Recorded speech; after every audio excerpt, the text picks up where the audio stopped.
I get home from my job, as a server at midnight. One of my roommates was in the Navy, and was deployed at the time, and the other one was at his girlfriend's house. I cook myself dinner, and as I'm cooking, my dog starts growling and barking towards the middle of the room at nothing. This is especially weird because she never, ever barks. She was a rescue and I bought her as a sense of security. When I'm home alone, I'm a female, and I could never get her to bark at anyone. I dismiss her barking, as odd, but I finish cooking and eat. I start to clean and turn the sink on because it takes forever to get hot, but right when I turned around, the sink turned off on its own. Again, I think it's odd, but I don't really think it's worth freaking out over. The hair on the back of my dog is standing up straight, but no one is home, and it's midnight, so I figure I'd just tough it out, even though I was beginning to get a little spooked.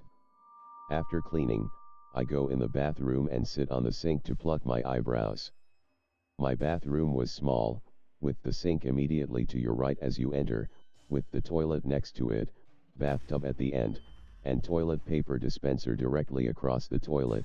It was a really narrow room, so you could reach the toilet paper while sitting on the toilet.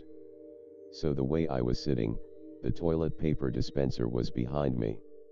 After 2 to 3 minutes, I hear a weird noise behind me, so I turn around and I shit you not, the whole roll of toilet paper was unraveling fast as fuck, like someone was pulling it.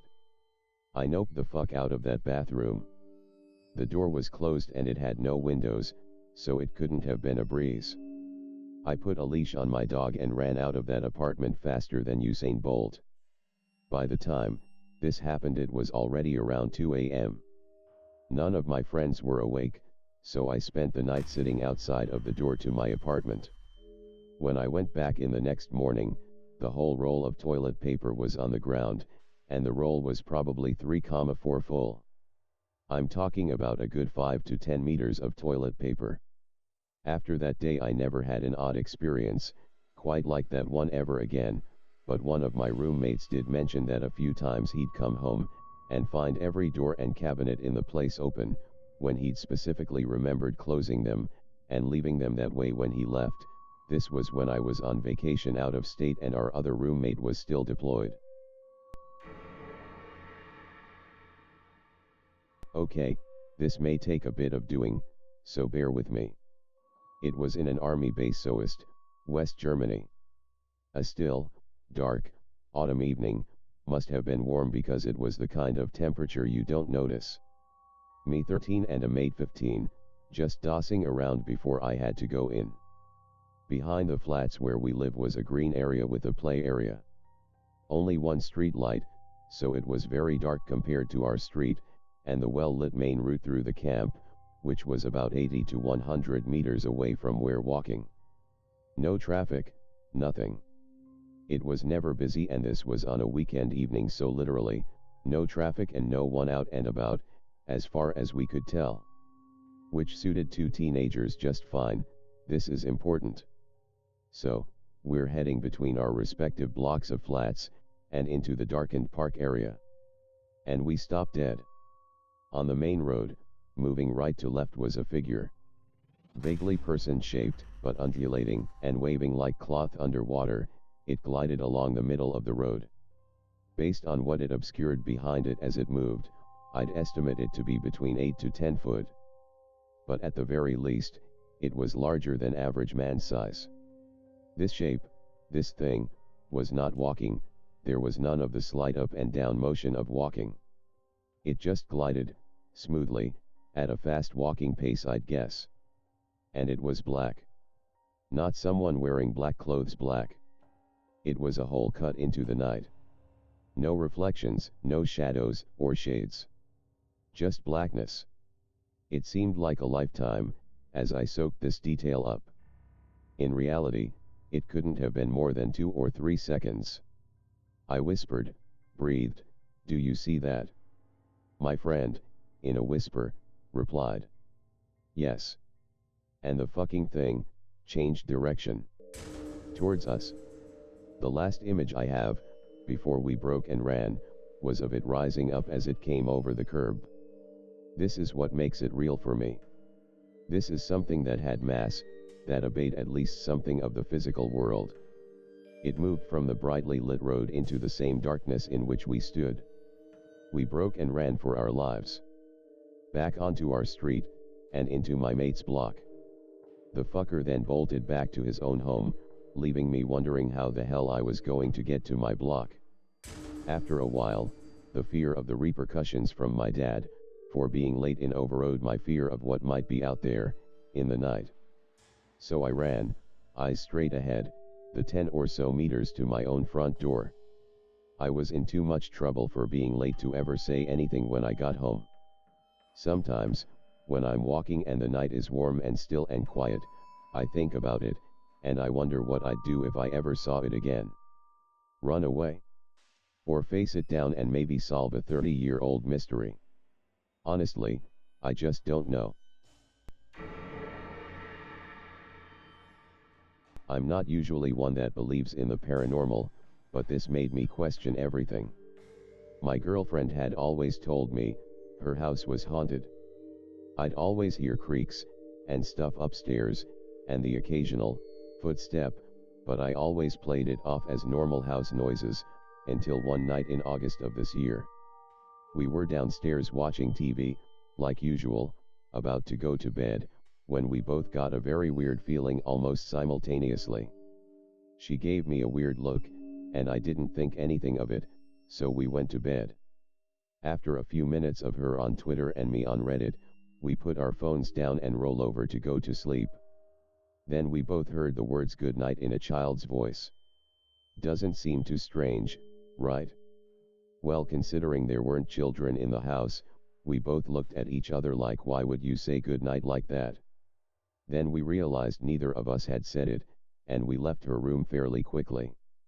We went downstairs to lay on the couch and watch a little TV, and come to our senses and figure out where those words could have come from. Then we both got that someone's watching you feeling.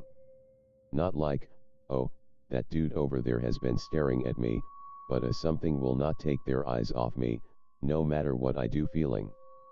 So we decided it best to leave the house. We went to walk out the front door, but right as we were about to open it, we heard the child's voice again. This time it came from the balcony right above us, in the entryway. Clear as day a child said, "Mommy and Daddy." We looked at each other, I may or may not have screamed, and we ran to my car, and decided to drive to the one place that was open in our shitty small Oregon town. Walmart. The problem was, as soon as we got in the car, we knew something had come with us. And it was pissed at us for leaving. The second we got into my Honda, there was nothing but the feeling of hate instilled into both of us for no reason whatsoever. Whatever it was filled that car with hate. It's now about 4 a.m., and I have to be at work in 5 hours, so we decide to go back to her house, and try to get some sleep, and see what happens. We walk into the front door, and nothing but quiet.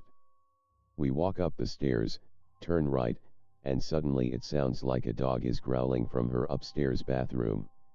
It takes me a second though, because I grew up with dogs and all I could think was that it was just mine in there being weird. 5 seconds later, I realize I'm at her house, and no dog has ever set paw in there. Something was fucking growling at me, and I had no idea what. At this point, I'm fucking pissed at whatever is happening, because I'm tired and need to sleep for work. So I come up with this brilliant plan, of talking to shit to whatever causing all these problems. The only thing that sticks out at this point is me yelling, "If you're so pissed, so something about." Right after that I feel something pull my shirt. I turn around, thinking my girlfriend is playing a very unfunny joke on me, but no.